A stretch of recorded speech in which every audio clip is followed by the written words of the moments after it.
Ado le véritable.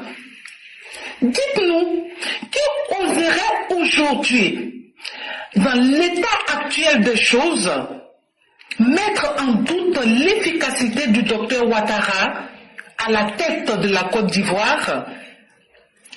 Il s'agit là, bien sûr, d'une efficacité acquise par l'expérience.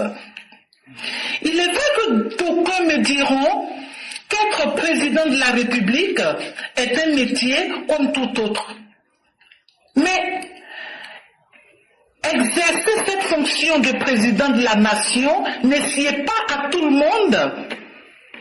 Sans vouloir ressasser le passé, nous en avons vu des présidents qui ne l'ont été que de nom.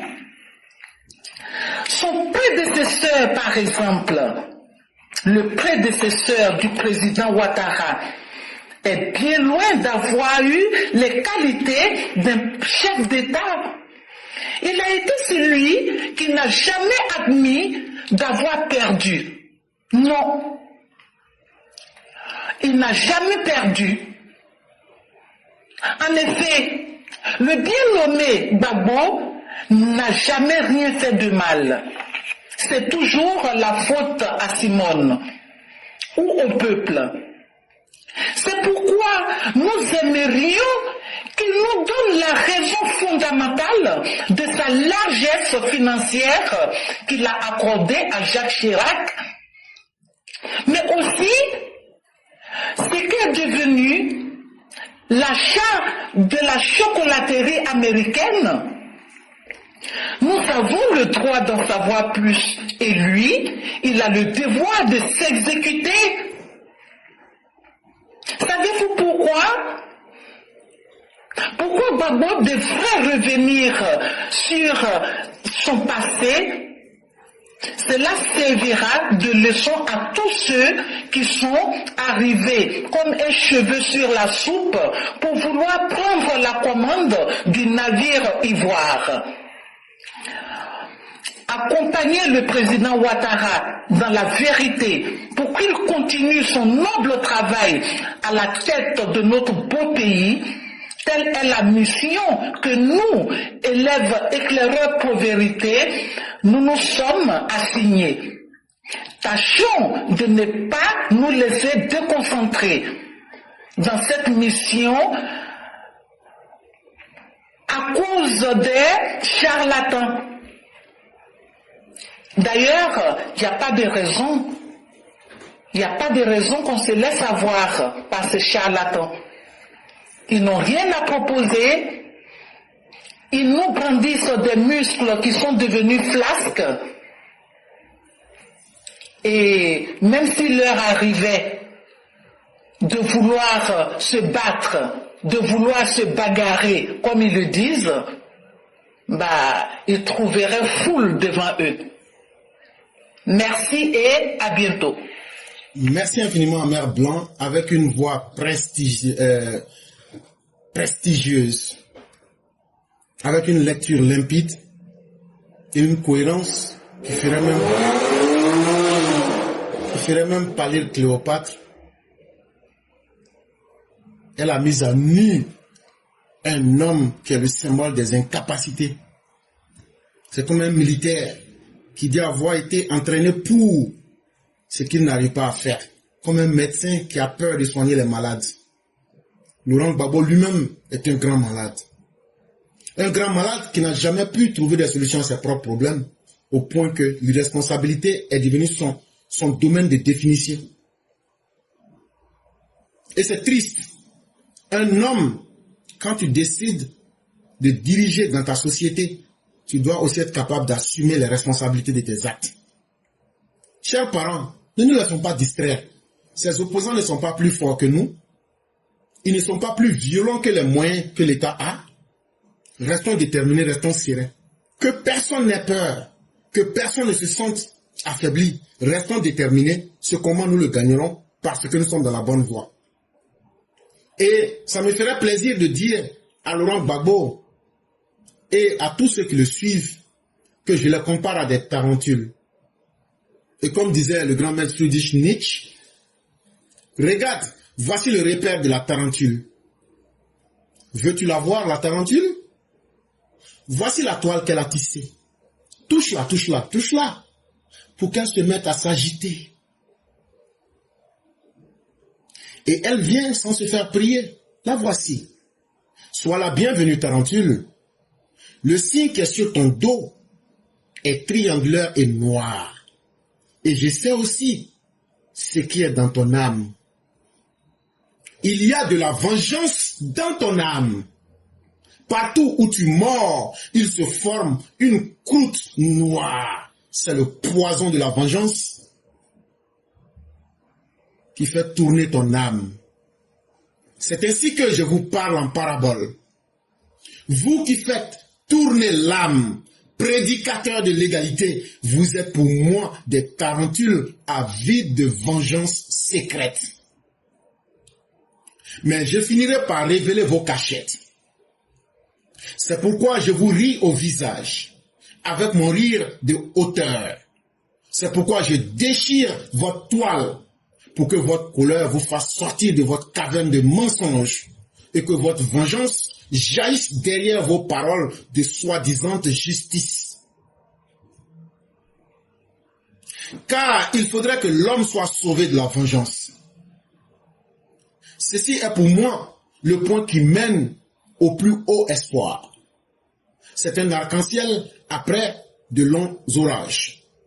Cependant, les tarentules veulent qu'il en soit autrement. C'est précisément ce que nous appelons justice, que le monde se remplit des orages de notre vengeance. Ainsi parlent entre elles les tarentules. Nous voulons exercer notre vengeance sur tous ceux qui ne sont pas à notre mesure et les couvrir de nos outrages. C'est ce que jurent en leur cœur les tarentules. Et encore, volonté d'égalité, c'est ainsi que nous nommerons dorénavant la vertu. Et nous voulons élever nos cris contre tout ce qui est puissant. Prêtres de l'égalité, la tyrannique folie de votre impuissance réclame à grands cris l'égalité entre guillemets.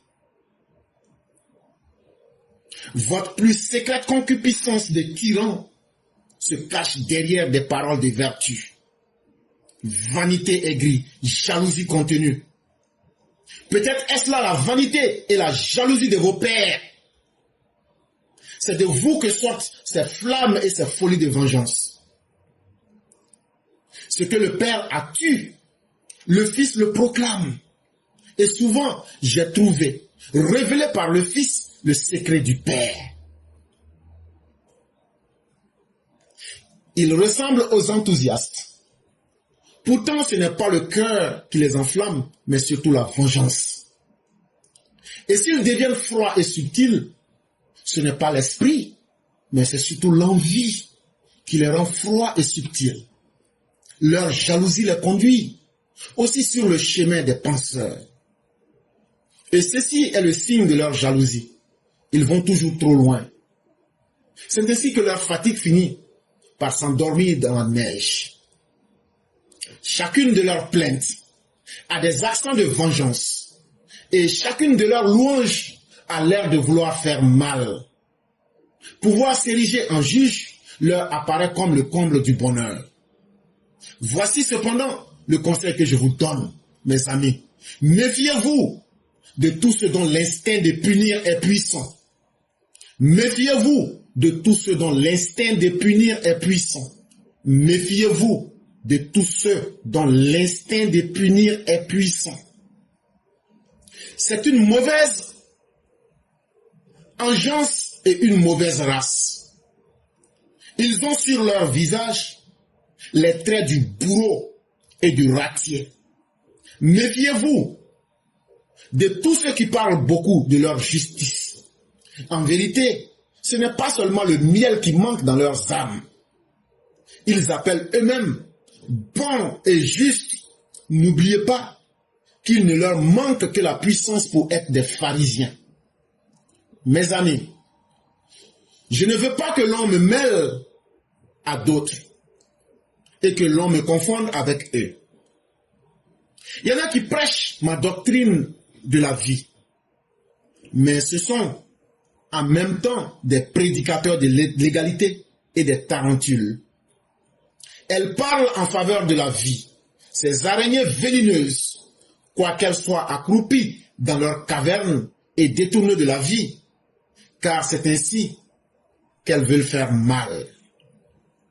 Elles veulent faire mal à ceux qui ont maintenant la puissance, car c'est à ceux-là que la prédication de la mort est le plus familière. S'il en était autrement, les tarentules enseigneraient autrement, car c'est elles qui autrefois surent le mieux calomnier le monde et allumer les bûchers. C'est avec les prédicateurs de l'égalité que je ne veux pas être mêlé et confondu, car ainsi me parle la justice. Les hommes ne sont pas égaux. Il ne faut pas non plus qu'ils le deviennent. Ce serait donc mon amour du surhumain si je parlais autrement. Car sur 1000 ponts et sur 1000 chemins qu'ils doivent se hâter vers l'avenir, il faudra mettre entre eux toujours plus de guerre et d'inégalité. C'est ainsi que je me fais parler, mon grand amour. Il faut qu'ils deviennent des inventeurs de statues et de fantômes par leurs inimitiés. Et avec leurs statues et leurs fantômes, ils combattront entre eux le plus grand combat. Bons et mauvais, riches et pauvres, hauts et bas, et tous les noms de valeurs, autant d'armes et de symboles cliquetants, pour indiquer que la vie doit toujours à nouveau se surmonter elle-même. La vie veut elle-même s'élever dans les hauteurs avec les piliers et des degrés. Elle veut scruter les horizons lointains et regarder au-delà des beautés bienheureuses. C'est pourquoi il lui faut des hauteurs. Et puisqu'il faut des hauteurs, il faut des degrés et de l'opposition à ces degrés. L'opposition de ceux qui s'élèvent. La vie veut s'élever et en s'élevant, elle veut se surmonter elle-même. Et voyez donc mes amis, voici la caverne de la tarentule. C'est ici que se lèvent les ruines d'un vieux temple. Regardez donc avec les yeux illuminés.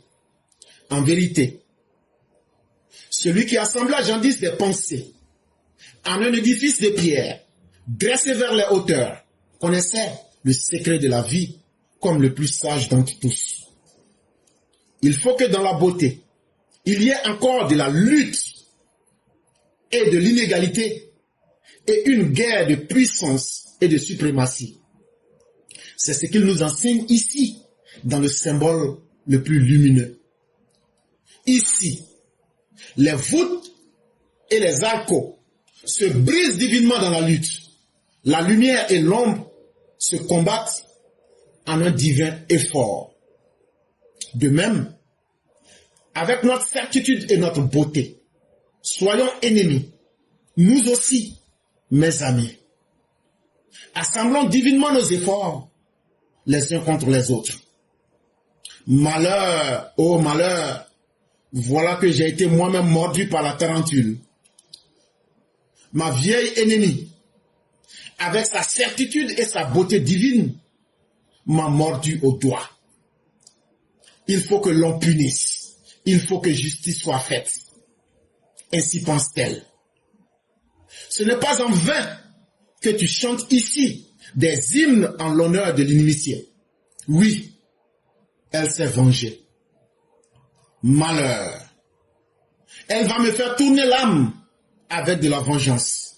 Mais, afin que je ne tourne point, mes amis, liez-moi fortement à cette colonne.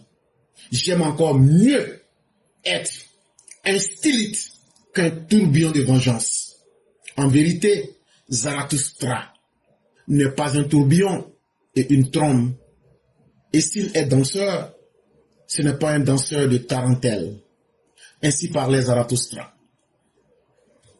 J'espère que ceux qui comprennent, je voulais dire, comprendront. À l'origine, Nietzsche parlait de l'Église, mais ici, aujourd'hui, nous voyons cette volonté comme une tarentule. Babo Laurent qui devient pharisien et qui veut aujourd'hui mordre tout le monde avec son venin de la vengeance et qui veut inoculer son venin de vengeance à la société ivoirienne. Et aujourd'hui, il veut nous mordre, nous tous, pour que nous puissions mourir avec lui. Mais Laurent Gbagbo, tu mourras seul et ton venin va se couler sur toi-même seul comme un château de cartes.